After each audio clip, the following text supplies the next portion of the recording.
O maior vendedor do mundo. Autor Ogmendino.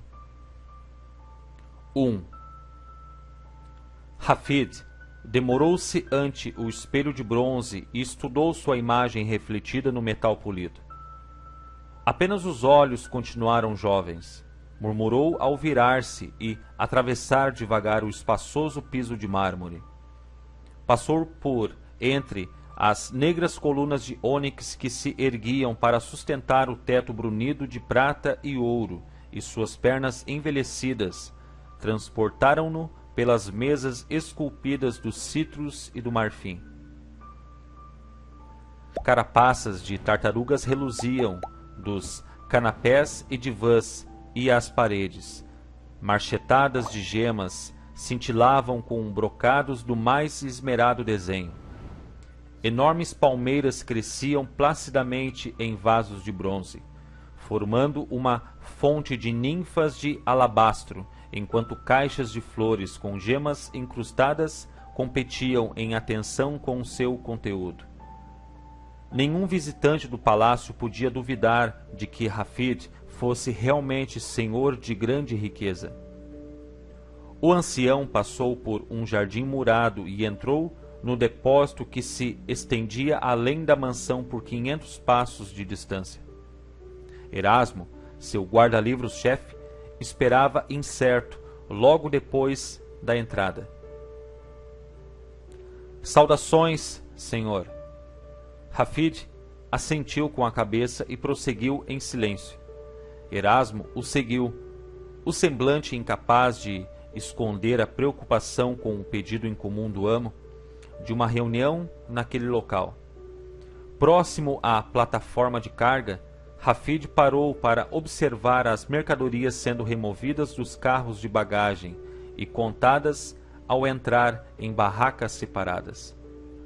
Havia lãs, bons linhos, pergaminhos, mel, tapetes e óleo da Ásia Menor, vidros, figos, nozes e bálsamo de seu próprio país, tecidos e drogas de Palmira, gengibre, canela e pedras preciosas da Arábia, milho, papel, granito, alabastro e basalto do Egito, tapeçarias da Babilônia, pinturas de Roma e estátuas da Grécia.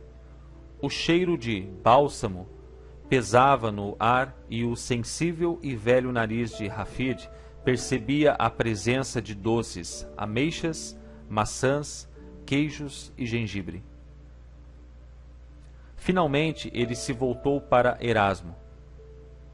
Velho amigo, quanta riqueza há agora acumulada em nosso tesouro? Erasmo empalideceu. Tudo, meu amo, tudo. Não estudei os números recentemente, mas calcularia que há um saldo de 7 milhões de talentos de ouro. E se todas as mercadorias dos meus depósitos e empórios fossem convertidas em ouro, qual seria o resultado? Nosso inventário ainda não está completo para essa temporada, meu senhor, mas calcularia um mínimo de outros 3 milhões de talentos. Hafid assentiu com a cabeça. Basta de compras de mercadorias. Trace imediatamente planos, seja lá quais forem, para vender tudo que é meu, e converta o total em ouro. O guarda-livros abriu a boca, mas nenhum som saiu. Recuou como que assustado, e quando finalmente pôde falar, as palavras vieram com esforço. Eu não entendo, senhor. Este tem sido nosso ano mais lucrativo. Todos os empórios acusam aumentos nas vendas sobre as do ano anterior. Até as legiões romanas são agora nossos fregueses, pois não vendeu o senhor ao procurador de Jerusalém 200 garanhões árabes nesta quinzena? Perdoe-me a ousadia, pois raramente discuto suas determinações, meu senhor, mas esta ordem eu não posso compreender. Hafid sorriu gentilmente e apertou a mão de Erasmo.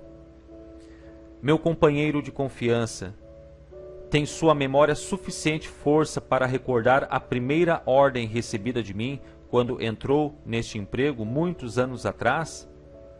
Erasmo franziu a testa momentaneamente e então sua face iluminou-se. Fui encarregado pelo Senhor de retirar todo ano a metade do lucro de nosso tesouro e distribuí-la aos pobres. Não me considerou você, naquela época, um insensato homem de negócios? Eu tinha grandes pressentimentos, senhor. Hafid assentiu e estendeu os braços para as plataformas de carga. Admite agora que sua preocupação era sem fundamento? Sim, senhor. Então deixe-me encorajá-lo e ter fé nesta decisão até que explique os meus planos. Eu sou agora um velho e minhas necessidades são simples. Desde que minha adorada lixa foi há muito retirada de mim após tantos anos de felicidade, é meu desejo distribuir toda a minha riqueza com os pobres dessa cidade. Guardarei comigo apenas o suficiente para completar minha vida sem desconforto. Além de fazer nosso inventário, desejo que você providencie os documentos necessários que transferirão a propriedade de todo o empório àquele que o dirige para mim. Desejo também que você distribua 5.000 talentos de ouro entre esses administradores, como recompensa por seus anos de lealdade e para que eles possam reabastecer suas prateleiras da maneira que lhes agradar. Erasmo começou a falar, mas a mão erguida de Hafid o silenciou. A tarefa parece-lhe desagradável? O guarda-livros balançou a cabeça e tentou sorrir. Não, meu senhor, apenas não posso entender seu raciocínio. Suas palavras são as de um homem cujos dias estão contados. É do seu caráter, Erasmo, que sua preocupação deva ser por mim, ao invés de por você próprio. Não cogita você de algo para seu futuro? Quando nosso império comercial for dispersado? Temos sido companheiros por muitos anos. Como posso agora pensar somente em mim? Hafid abraçou seu velho amigo e replicou: Não é necessário. Peço-lhe que transfira imediatamente 50.000 talentos de ouro para seu nome e suplico-lhe que permaneça comigo até que uma promessa que fiz há muito tempo seja cumprida. Observada a promessa, legarei este palácio e depósito a você, pois então estarei pronto para reunir-me a lixa. O velho guarda-livros fitou o amo, incapaz de compreender as palavras que ouvira. 50.000 talentos de ouro, o palácio, o depósito, não faço por merecer. Hafid assentiu com a cabeça. Sempre contei sua amizade como meu maior bem. O que agora entrego a você é de pouca importância, comparado à sua infindável lealdade. Você dominou a arte de viver não para si exclusivamente, mas para os outros, e essa preocupação timbrou-o acima de tudo como um homem entre os homens. Agora eu o incito a apressar a consumação dos meus planos. O tempo é o que de mais precioso eu possuo, e a taça do tempo de minha vida está quase cheia. Erasmo voltou o rosto para ocultar as lágrimas. Sua voz embargou ao perguntar: E o que é a promessa ainda por cumprir? Conquanto tenhamos sido como irmãos, nunca ouvi o senhor falar de tal coisa. Hafid cruzou os braços e sorriu. Encontrá-lo-ei de novo ao desincumbir-se de minhas ordens desta manhã. Revelar-lhe-ei, então, um segredo que não partilhei com ninguém, exceto minha adorada esposa, por cerca de 30 anos. 2. Então sucedeu que uma caravana fortemente escoltada logo partiu de Damasco, transportando certificados de propriedade e ouro para aqueles que dirigiam cada um dos empórios de Rafide. De Obed em Jopa a Reuel em Petra. Cada um dos 10 administradores recebeu a notícia da retirada e do presente de Rafide, em pasmado silêncio. Finalmente, após fazer sua última parada no empório em Antipatris, estava finda a missão da caravana. O mais poderoso império comercial de seu tempo não mais existia. Com o coração pesado de tristeza, Erasmo mandou avisar ao amo que o depósito estava vazio e que os empórios não mais ostentavam a orgulhosa bandeira de Rafide. O mensageiro regressou com um pedido de que Erasmo se encontrasse imediatamente com o amo, próximo à fonte, no perístilo. Rafide estudou o rosto de seu amigo e perguntou: "Fez tudo?" "Tudo, meu senhor." "Não se aflija, meu bom amigo, e siga-me." Apenas o som de suas sandálias ecoava no gigantesco aposento quando Rafide levou Erasmo para a escadaria de mármore que ficava ao fundo. Seus passos diminuíram momentaneamente ao se aproximarem de um solitário vaso de fluorita numa prateleira de madeira de árvore cítrica, e ele observou que a luz do sol tinha mudado a cor do vidro, de branco para púrpura. Sua face, envelhecida pelos anos, estampou um sorriso. Então os 2 velhos amigos começaram a subir os degraus que levavam ao quarto sob a cúpula do palácio. Erasmo notou que a guarda armada não mais existia. Finalmente ganharam o patamar e pararam. Visto que ambos estavam quase sem fôlego pelo esforço da subida, depois seguiram para o segundo patamar e Rafide retirou a pequena chave do cinto, destrancou a pesada porta de carvalho e forçou-a com o corpo, com o que ela se abriu, rangendo. Erasmo hesitou até que seu amo acenasse para entrar, e então avançou timidamente para o quarto onde ninguém tivera permissão para entrar, por cerca de 30 anos. No ambiente cinzento e empoeirado, a luz irradiava de pequenas torres acima de Erasmo, que se agarrou ao braço de Rafide até que seus olhos se acostumaram à semi-escuridão. Com um leve sorriso, Rafide observou Erasmo, que, locomovendo-se lentamente, saiu num quarto vazio, exceto por um pequeno baú de cedro, iluminado por um feixe de luz solar num canto. "Não está desapontado, Bramo?" "Não sei o que dizer, senhor." "Não está desapontado com os móveis?" "Certamente o conteúdo deste quarto tem sido assunto de conversa de muitos. Você nunca especulou sobre o mistério que envolve tudo que aqui se encontra e que eu guardo tão zelosamente por tanto tempo?" Erasmo assentiu com a cabeça.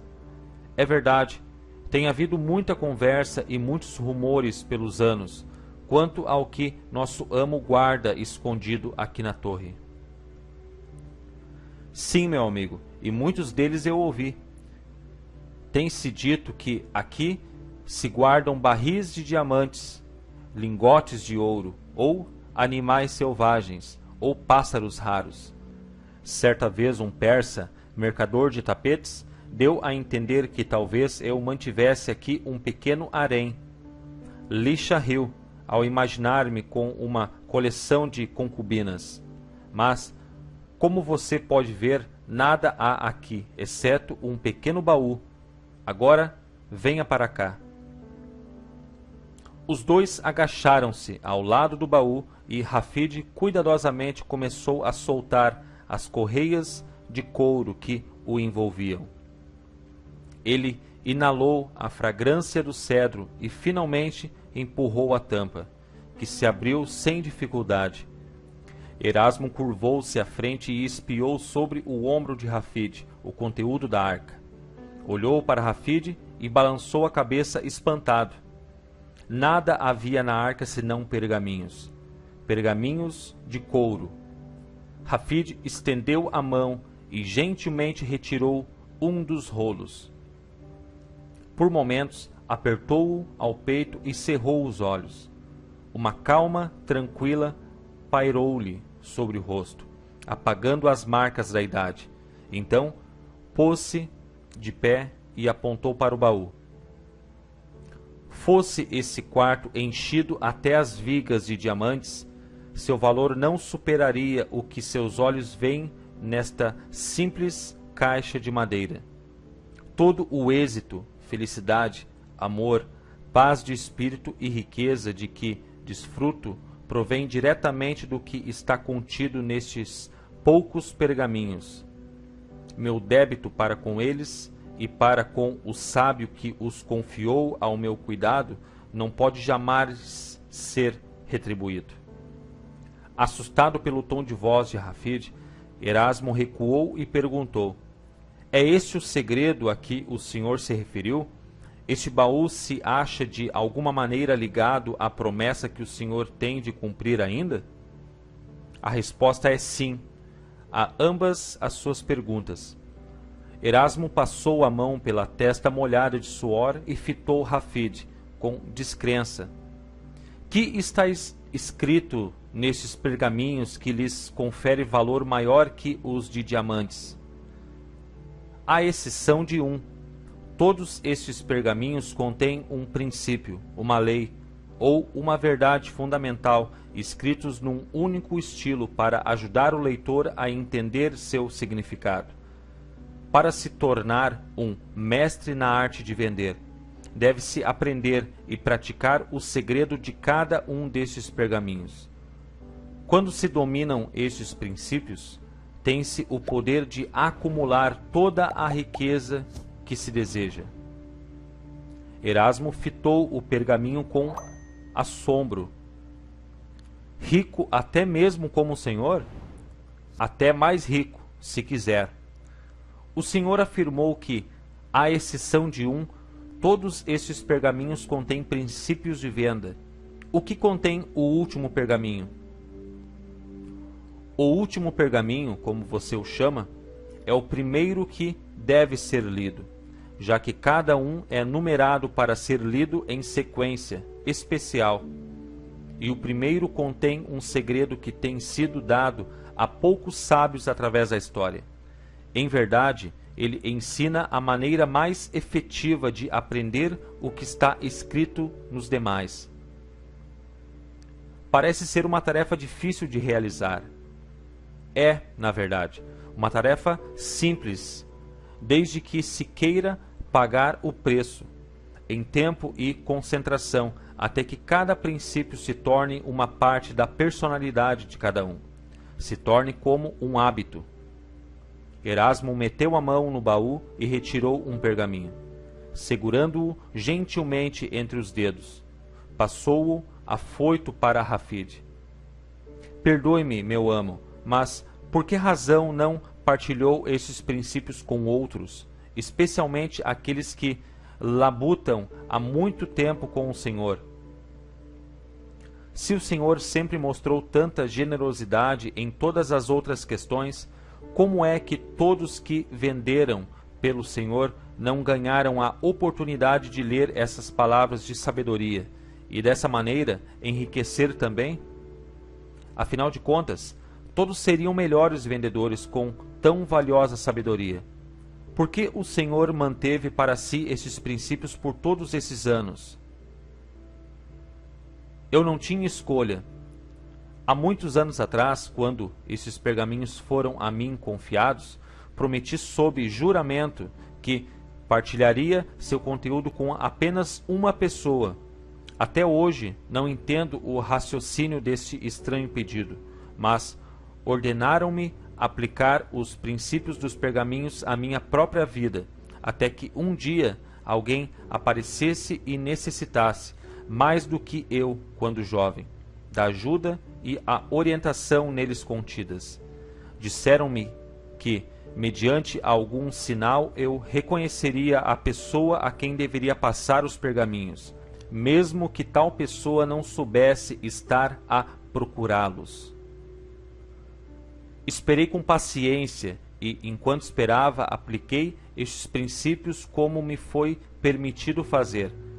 Com sua sabedoria tornei-me o que muitos chamam o maior vendedor do mundo, assim como aquele que me legou estes pergaminhos foi proclamado o maior vendedor de seu tempo. Agora, Erasmo, talvez você entenda, afinal, por que algumas de minhas ações através dos anos lhe pareceram estranhas e impraticáveis, e, contudo, resultaram em êxito. Sempre foram meus feitos e decisões guiados por estes pergaminhos, portanto, não foi através de minha sabedoria que adquirimos tantos talentos de ouro. Fui apenas o instrumento de realização. O Senhor ainda crê que aquele que deve receber tais pergaminhos do Senhor, meu amo, aparecerá após tanto tempo? Sim. Hafid recolocou gentilmente os pergaminhos e fechou o baú.